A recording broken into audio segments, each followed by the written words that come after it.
people in the world who fight an unseen battle within themselves 24/7 with a big smile on their face. They never cry, they never crib, they never whine. I call such people warriors because these people know the art of living life, and they're way better than those people who just exist in the world. 6.5 years back, I met a car accident. I was traveling from Balochistan to my hometown Rahim Khan. The driver slept and the car fell in the ditch. As a result of that incident, I sustained multiple injuries. The list is a bit long, don't get scared. Radius of right arm were fractured. Shoulder bone and collarbone were fractured. Lungs and liver were badly injured. The whole rib cage was fractured. But the injury that changed my life and my personality completely was the spinal cord injury. 3 vertebrae of my backbone were completely crushed. It took us an hour or so to find an ambulance in Balochistan. All the effort went in vain because we couldn't find an ambulance. So I was thrown in the back of a Potohar Jeep and I was rushed to the nearby hospital. In that Jeep, I realized that half of the body was fractured and half was paralyzed. We were rushed to the nearby hospital. There we came to know there was no first aid. I was kicked out. Then I went to another hospital in my hometown where a doctor said, "Take her away, we cannot operate her." And I was like, "Why?" And they were like, "We don't have equipment, she will die someday, you go." I was kicked out again. But I finally ended up in a comparatively better hospital in Karachi. Luckily, I wasn't kicked out. Probably that's why I'm alive. So I stayed in that hospital for 2.5 months. I underwent 3 major, 2 minor surgeries. The doctors have put a lot of metal in my arm, a lot of metal in my backbone. So I feel more like an iron lady now. But those 2.5 months that I spent in the hospital were dreadful. I was in severe pain, both physically and psychologically. Many people left. Very close ones. The ones who were supposed to stay with me were the ones who left me when I needed them the most. I was devastated. Life was completely pointless, aimless, colorless. I was tired of wearing the white scrubs, looking at the white walls, doing nothing, sitting idle. I really didn't want to live.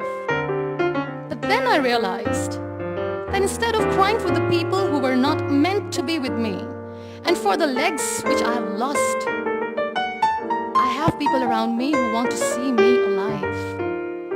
I have so much to be grateful for. So let's stop cribbing, stop whining, because it's pointless. The best decision that I took in my entire life was the painting that I made in the hospital with a deformed hand. That's how I added colors in my colorless life. That's how this adversity helped me in exploring an artist in me. That's how this art kept me alive through this whole journey. Then I was moved to Islamabad. I stayed in my room on the bed, confined for 2 years because I developed multiple pressure ulcers and a variety of infections and allergies. Now this whole traumatic journey of 2 years and 2.5 months being bedridden, doing nothing, the only thing that kept me alive was art. What a beautiful medium art is, that without uttering a single word, you express yourself. What a beautiful escape it was. But the day I sat on the wheelchair for the first time, I was a completely different person. I still remember that I looked at myself in the mirror and I said, "You cannot wait for a miracle to come and make you walk. You cannot wait for the stem cell treatment because it's very expensive. You cannot wait and sit in the corner of the room crying and begging for mercy because people don't have time." So the only thing that I could do was to accept myself the way I was. The sooner, the better. That's what I did. I really wanted to make myself financially strong. Let's become professional. I started to find some jobs. A very good friend of mine updated a status on Facebook saying, "We want content writers." And like a cribber, I commented, "I wish I could." I was called for that interview and I was hired as one of the content writers for Pakistan's first official website, harfasia.pk. Salman Taseer Late was the CEO. That's how I started my professional career. So I was becoming financially strong, stable, my work in different galleries. I was flourishing as an artist. Life was easy, but I wasn't happy. I was not contented because I was constantly aiming. I was constantly aiming high. I was thinking big. I didn't know how I'm gonna do, but I knew that I wanted to do something big for people, for the country. One day, I came across this polio campaign advertisement in which this little boy from a very underprivileged family sitting on a wheelchair, and with his father sitting with him, crying and saying to the world in that campaign that give polio drops to your kids, otherwise they'll become like him. That advertisement shook me from inside. I feel devastated. The way that boy was objectified as an emblem of grief, misery, mercy, lifelessness, nothingness. Such a wrong picture is being portrayed in media of a person's disabilities. That's what we are taught. That was the day when I decided that I have to change the perception of the people about being on wheelchair. Because being on wheelchair, you can still face the world with a big smile on your face, and you can tell the world that you're happy the way you are. No one has right to objectify us as an emblem of misery or mercy. We are human beings. We breathe. We have souls. We are alive. We feel. We don't need your sympathies. We don't need your empathies. Let us live. No one has right to diss our abilities. We are capable enough to breathe and to live each and every moment of our lives. I recently did a modeling campaign for Tony and Guy, and that makes me Pakistan's first wheelchair-bound model. I'm brand ambassador of the Body Shop Pakistan, and I am one of the very lucky Pond's Miracle women.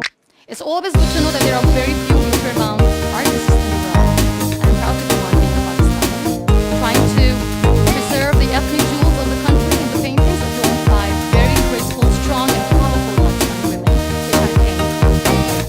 Very soon, I'm going to be Pakistan's first wheelchair-bound TV host, and I'm blessed to have a beautiful 3-year-old son. He was here, but he was so cranky. Now you all must be thinking that why I'm using the word wheelchair over and over again in my talk. This is the very perspective I'm talking about. This wheelchair is not my weakness. This wheelchair is not an adversity. This is my strength, because the kind of attention that I get when I go anywhere is priceless.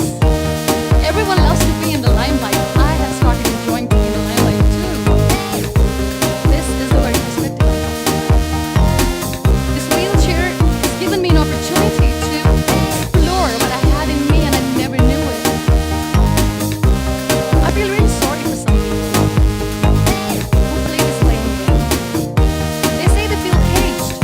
They cannot perform well. They cannot excel. The system is not allowing them to do. Government, Pakistan, the whole world, society, economy is not letting them grow as a person. They're not excelling in their careers. They say they're caged. I feel sorry. I can undoubtedly say that I'm caged, because when I get up in the morning, I'm unable to sit on my own. I'm unable to shift from the bed to the wheelchair, from the wheelchair to the car, from the car to the wheelchair. I need an assistant 24/7 to do little things in life. Let's make it more simple. When I feel thirsty at midnight, and when I forget, which I always do, when I forget to keep my water bottle on my nightstand, and when I don't see anyone around to help me, I stay thirsty for the whole night, because I'm unable to get a glass of water for myself. I can undoubtedly say that I'm caged by my body, but my mind is free, and so is my soul, and so is my spirit. I can still dream big. I can still think big. I can still aim high. I can still aspire to inspire. Nothing should stop me. This wheelchair should not be the reason or an excuse of not doing anything in life. I still have big dreams. I still have big plans. And I still have to work on that. Be grateful for what you have. And trust me, you will always end up having more. And if you'll cry and if you'll crib for the little things in your life, you will never ever have enough. You want to excel? You want to grow? You want to be powerful and passionate and great professionals? Learn the art of converting your adversities into opportunities. The moment you're going to learn it, sky's the limit. So be grateful, be happy, be alive, and don't let anyone test your abilities. Thank you.